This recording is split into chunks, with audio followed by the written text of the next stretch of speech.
Pour la nation congolaise, la révolution du paysage aéronautique national qu'initie le président Joseph Kabila Kabange est bien vivante en elle et elle aussi la porte en elle-même depuis le 14 décembre 2014. Résultat palpable, une année plus tard, Congo Airways déploie ses ailes dans le ciel radieux de la géante République démocratique du Congo pour le premier vol commercial domestique mardi sur la ligne Kinshasa-Lubumbashi. C'est une première.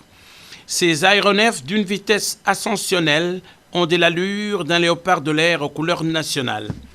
En effet, notre nation cinquantenaire, passionnée de travail de qualité pour sa grandeur et sa dignité, rêve de reconquérir l'espace aérien sous l'impulsion du président Joseph Kabila Kabange qui en donne le souffle vital à revendre sur de grands projets que tout le monde affectionne avec le concours des instances nationales, du gouvernement, des divers partenaires et des forces vives de la nation.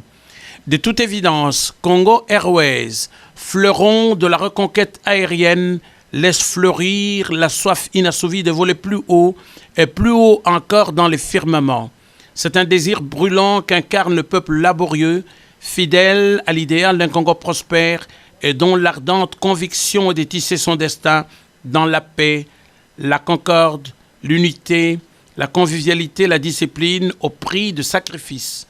Il est bien vrai que remarquable et spectaculaire, grandiose est cette œuvre grandissime de par sa profondeur. Deux grands hommes, Patrice Emery Lumumba et Laurent Désiré Kabila immortalisés. Enracinés dans la mémoire collective, ils ont mérité de la patrie de leur vivant. La mère patrie leur rend hommage à travers Congo Airways.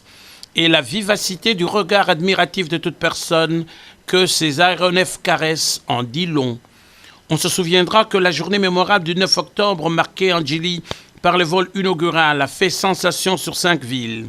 Kinshasa, Lubumbashi, Goma, Kisangani et Mbuji-Mayi. C'était un événement de taille que les mordus de belles plumes de Kinshasa ont décrit à grandes plumées sur les manchettes de leur quotidien. Cette manif à succès fait école et la presse audiovisuelle l'a couverte aussi expertement que sa jumelle. De toute façon, la vision du président Joseph Kabila Kabange dans le domaine aéroportuaire, c'est une volonté affirmée d'aller de l'avant contre vents et marées qui reste, il est vrai, le socle de l'identité nationale, doublé de la fierté d'un grand Congo s'ouvrant au monde d'aujourd'hui. Il n'est plus question de s'endormir sur les lauriers. La République démocratique du Congo qu'on croyait s'endormir du dernier sommeil se redresse pour toujours. De toute manière, le Congo bouge et son espace aérien se métamorphose de plus en plus. De la détermination, il en faut. De la cohésion nationale dans la paix, il en faut également. Et de la concorde reposant sur la discipline, il en faut certainement pour réaliser de grandes choses sous la houlette du président Joseph Kabila Kabange qui offre cette belle étrenne Congo Airways à ses compatriotes avec le concours de tous. C'est un exploit pour la nation cinquantenaire, la République démocratique du Congo, au cœur de l'Afrique centrale.